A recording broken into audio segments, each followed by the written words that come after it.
Well, good morning, everybody. I'm Jan Erickson from Stepping Aside, and welcome to As Above, So Below, a rune and tarot divination for Monday, the 7th day of March, 2022. Well, I hope you had an interesting weekend. Uh, it can't quite, we can't figure out here on the high desert whether or not spring is actually starting or if we're still a little bit involved with winter. So occasionally we see snow still spitting out there, which is fun. Anyway, so I hope you all are doing well. And let's see, everything is up on the blog, the Esoteric Influences, the Ascendant rays, and other astrological information, the weekly numerology, and the correspondences for working magic. That's all up on the blog over at Stepping Aside. And if you haven't been there yet, there's links below the video. If you click on show more, you'll see them. But the web address for that is imsteppingaside.com. You can go there and read all that if you want to. Some of that gets put into the form of a newsletter. And so that goes out on Saturdays. So if you want to sign up for that, the sign-ups on the left side panel of the blog, just kind of scroll down and you'll see it. Just put your email in there and hit send, and it goes to the software that gathers all of that I use to do the newsletter with. That's just if you want to have it in your inbox, if you find that easier to look at the esoteric influences for the week. There's also a section on the cosmic rays for the week and how they influence. I just like that sort of thing, and since I'm a little more interested in esoteric type of astrology than the traditional kind, although I kind of mesh the two together. I don't know. I just like that sort of stuff. So I include that in the newsletter as well. I've been doing that the last few times. So I hope people who get that find that interesting. You can also see it in the ascendant rays and that particular post as well. I just put that over there and include that in the newsletter. So if you want to get that, and I know it's like, oh God, no more in my email inbox. I don't need any more in there. And here's the thing, you can always unsubscribe anytime you want to. You can just go down to the bottom of it and there's a little line that says unsubscribe here. So if it all gets to be too much, you can always do that. So anyway, enough of that. Let's see. Was there anything else I needed to say? I don't think so. So let's go ahead and go over the esoteric influences for today.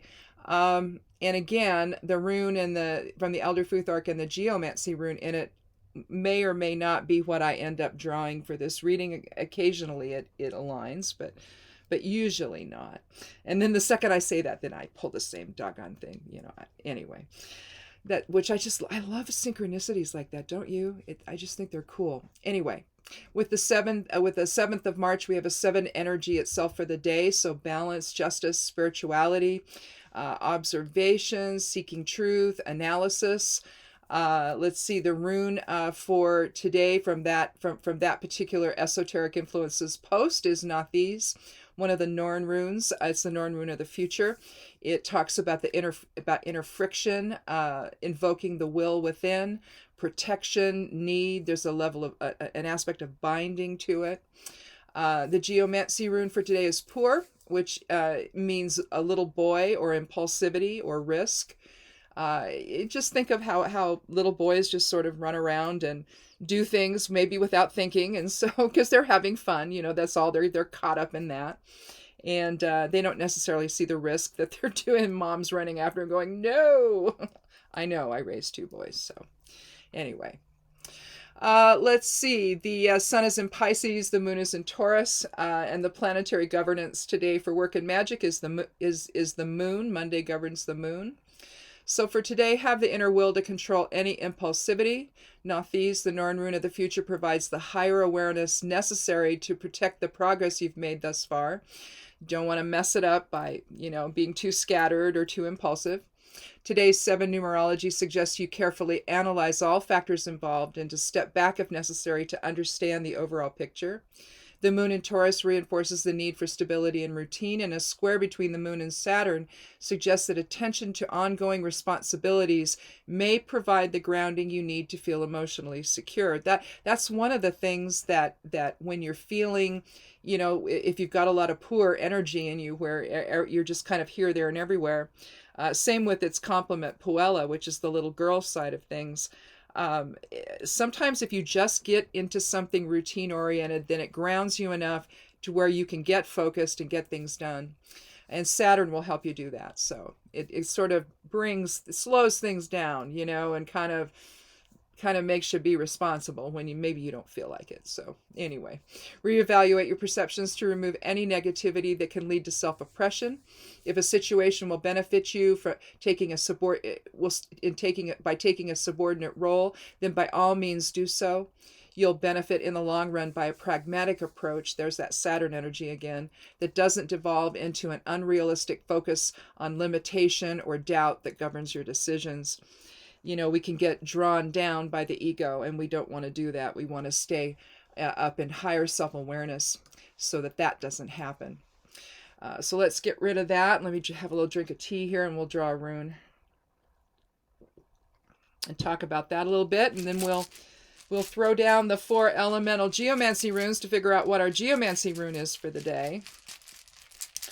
So we'll let the runes fall through my fingers here. We'll take the last one. That's generally how I do this.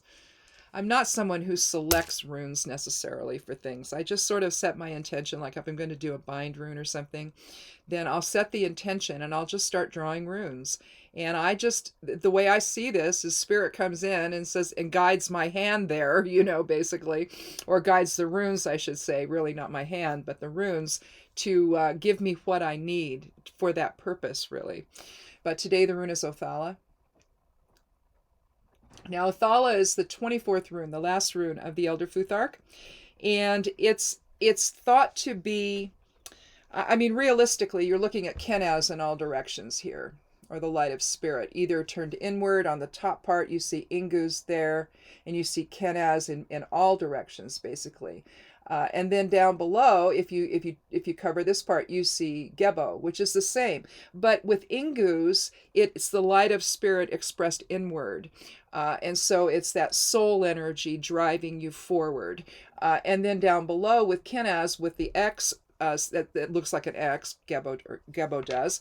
What you're looking at there is the light of spirit expressed outwards. So it's truly a really... it's not polarized. The polarities are really in balance with this rune, at least in terms of expressing the light of spirit, both inward and outward. So, but you're talking about tradition. You're talking about loyalty. You're talking about the collective consciousness or the collective aspect of self focused into physical reality. So tradition, inheritance, possessions, the collective family. You can also look at it in terms of the Akashic record, all that you bring back through your experiences in form, given that it's the last rune of the Elder Futhark. And then I want to talk about that a little bit here before we end this and go on to the Geomancy rune, about it being the actual end, because some people disagree with that. But if you put it there, as many do, I've gone back and forth, and again, I'll explain that in a minute. But the idea of collecting all of the experiences together and transmitting it back to spirit, although I think that's an ongoing process, but still, it's the end of the life in a way, and all of your experiences wrapped into one. Now, as far as it being the 24th rune, some people experiment with putting Degas at the end, because you've got energy at its saturation point becoming its opposite, or one period ending and a new period beginning, with the individual in the center. So you're always on the precipice of letting go of one thing, which could be the body, and then proceeding on to a new experience in another body. So that's why I think that some people kind of see it that way. And I tried playing with it for a while, years ago, and I eventually just put it back to Othala being the last rune. So anyway, you decide what you want there. It doesn't really matter either way. But again, the runes are really how you see them, and you may see it differently. You may see Degas as the last one, and if that's the case, then you're talking about Othala being the 23rd instead of the 24th. So anyhow, let's go ahead. Ooh, we have what do we have here? Oh, we have Fortuna Major. Fortuna Major is greater fortune. let's see, where is it? There's Fortuna Minor. Its complement is Fortuna Minor, which is lesser fortune. The idea of it, though, you're talking about, I mean, if you're looking at it from a holistic standpoint, both positive and negative, in other words, you're looking at achievement for sure, but maybe excessiveness or overconfidence. So you kind of have a balance between those kinds of things when you're trying to achieve something. But this is going to be greater fortune, so you would look at it as like the windfall at the end or the paycheck at the end, something like that if you wanted to look at it in terms of money. Whereas Fortuna Minor would be more like if you were a contractor that did progress billings along the way. You needed to have a certain amount of money to get started, and then, okay, once this aspect is done, you've got the agreement, you're going to get paid for that. And so, because usually they're long-term situations that you're dealing with. And so that's kind of the energy, though, of Fortuna Major. It's more of a sudden, well, not sudden. It's after you put in the time, you get this big outcome, and a more, I don't know, I don't want to say controlled success, but that's not really the word I'm looking for. But just the greater outcome instead of baby steps along the way or a sense of progression. You have more of a sense of completion, maybe. So in a sense, then, that would align pretty well with Othala, in that it, you're looking at the end of things there. And so something collective then maybe today with the reading, but let's take a look and see what the cards have to say.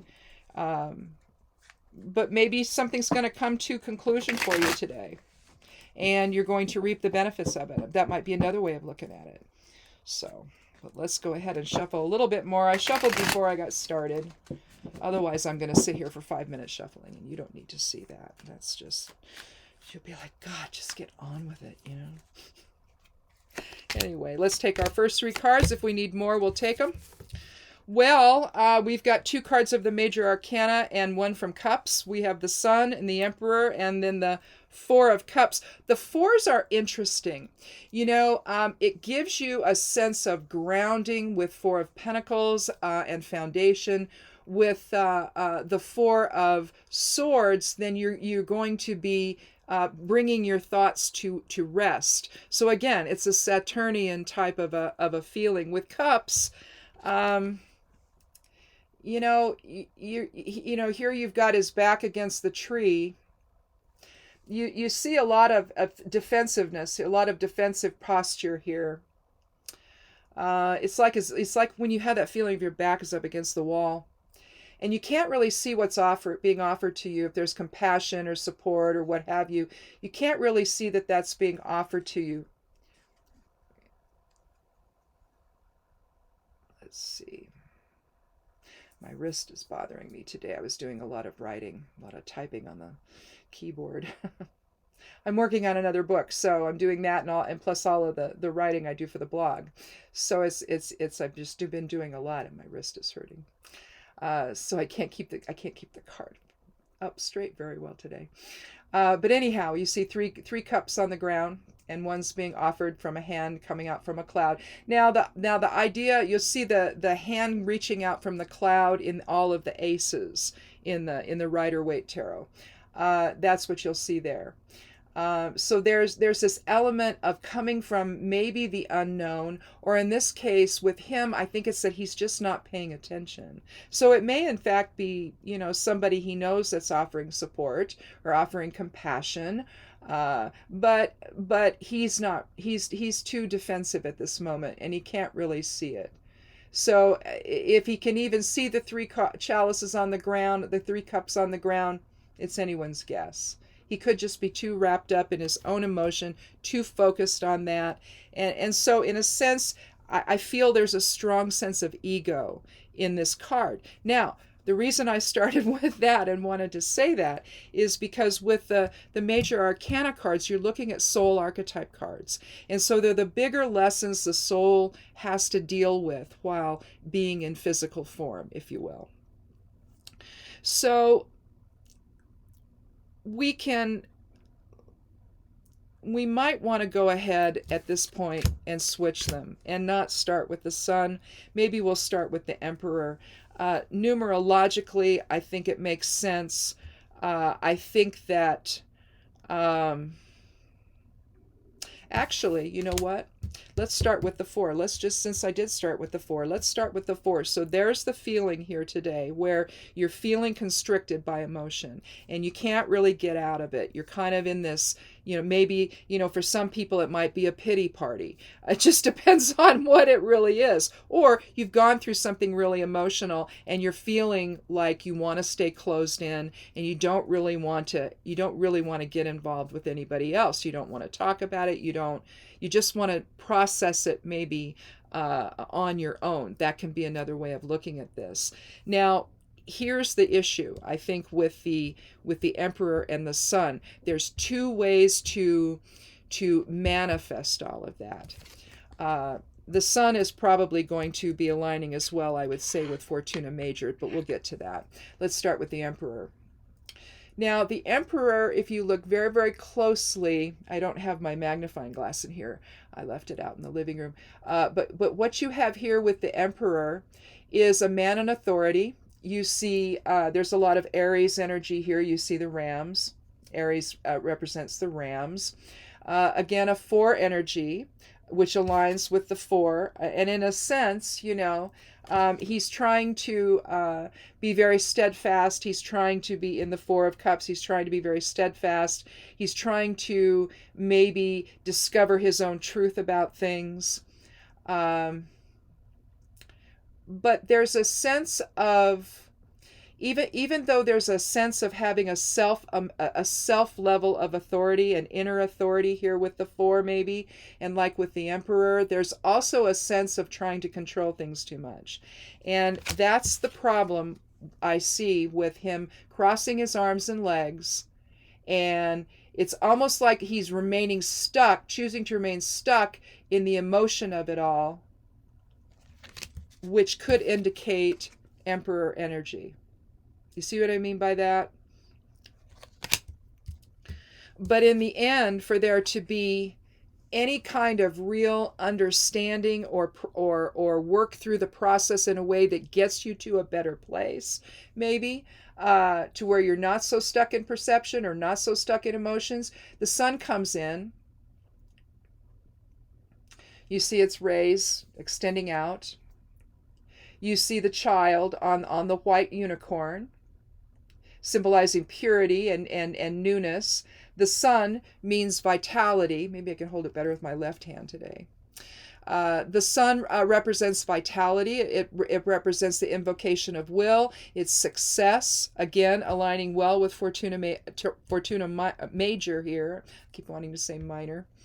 You see the sunflowers in the background there, rising above the stone wall. Now, you can look at the stone wall as a barrier to success, and in that regard, you can see that with the light of spirit, you're going to have success irrespectively, and that's represented by the growth of the sunflowers there. You see the red flag that's flowing in the wind there, in the breeze. Another that would be there's a lot of fire energy to this card, and so with fire you have will, you have success, vitality, progress, victory, if you will. And so I think that if you looked at this in terms of the moral of the story is, when you become stuck in emotion, it makes it difficult to see the bigger picture. And that could be, maybe you're just trying to process everything, trying to figure out, okay, what's really going on. You may want to express some inner authority with the Emperor, that type of energy. But when you think about things overall, you're going to have to let go of those emotions that no longer serve so you can move forward. And he doesn't really seem interested in doing that right now. He's still in the processing phase. His back is still up against the tree, and he doesn't really see yet the larger picture, which would be Othala, the rune for today. I think we probably need another card. And let's focus the intention for that on the 4 to give us a little more energy. You know, it's one thing to focus in like the Emperor is going to have you do with that 4 energy. And again, that aligns with the 4 in the 4 of Cups. But at some point, you've got to get out of the emotional, you know, stuckness that you're in and move forward and realize, is it my emotions that are holding me back here? Or is it something that's truly, you know, not really a result of perception, you know, or judgment, that it's really, you know, I'm simply processing some loss and I'm upset and I'm going to have to get through that. So, you know, I'm going to use that focused energy of the Emperor to do that.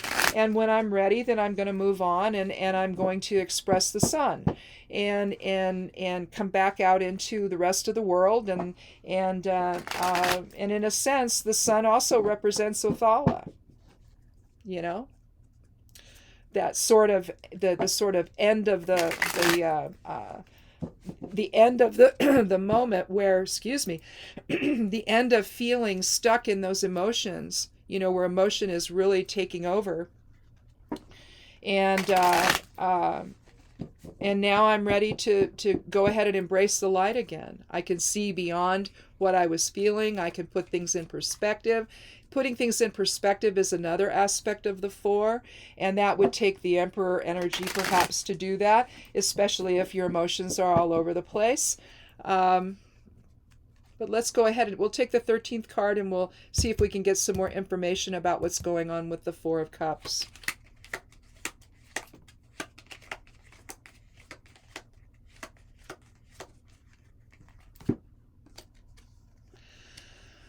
Well, it has to do with something family related.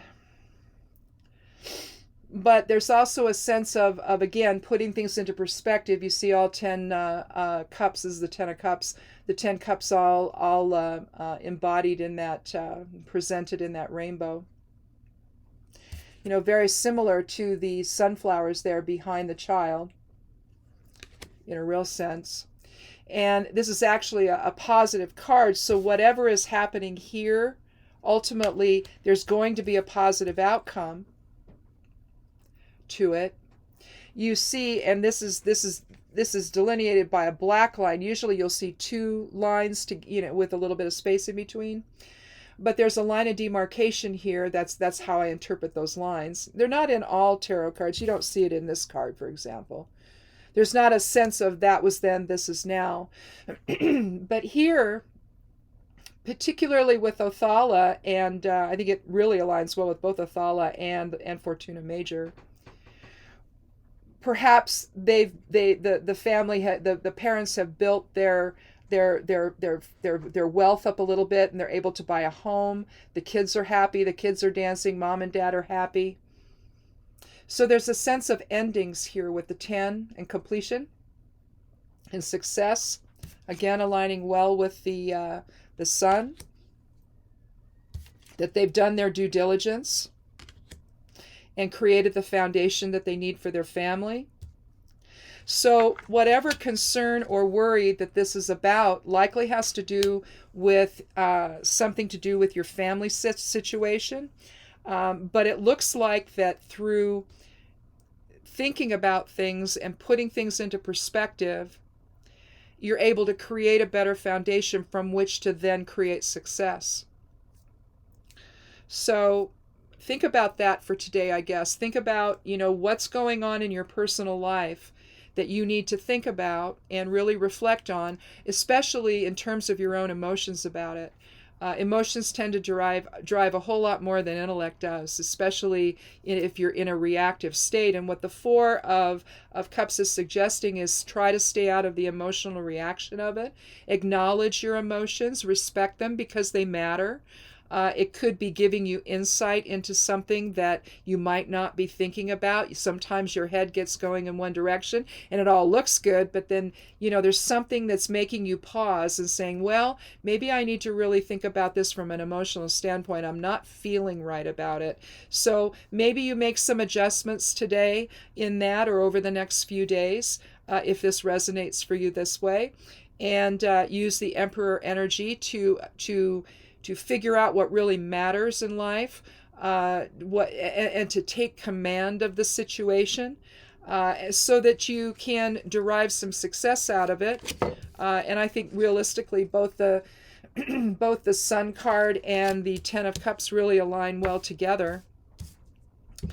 And I think it all aligns really well with Othala, in terms of inheritance and tradition and security and protection and all of that, especially if you're thinking of it in terms of your immediate family. So whatever that may mean for you here for the next few days, think about that. If it's nothing coming up for you today, it may come up for you tomorrow. And again, I think that what it's just suggesting is that you need to be clear on what your emotions are about something. If your heart is not in something, then you need to switch gears, because the family, the family security is likely an issue here with both of those.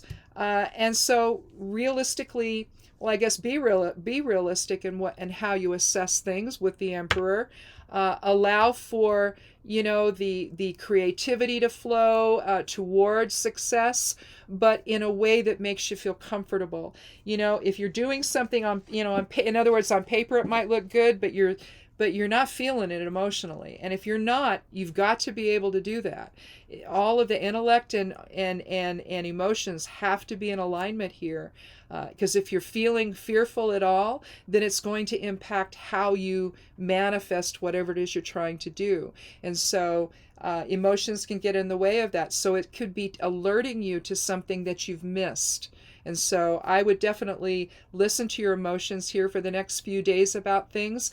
And if you're just not feeling it, then take a step back and re-examine what the process you're using or the decisions you've made, and maybe you have a way of tweaking it a little bit, and so that you can actually have a better outcome.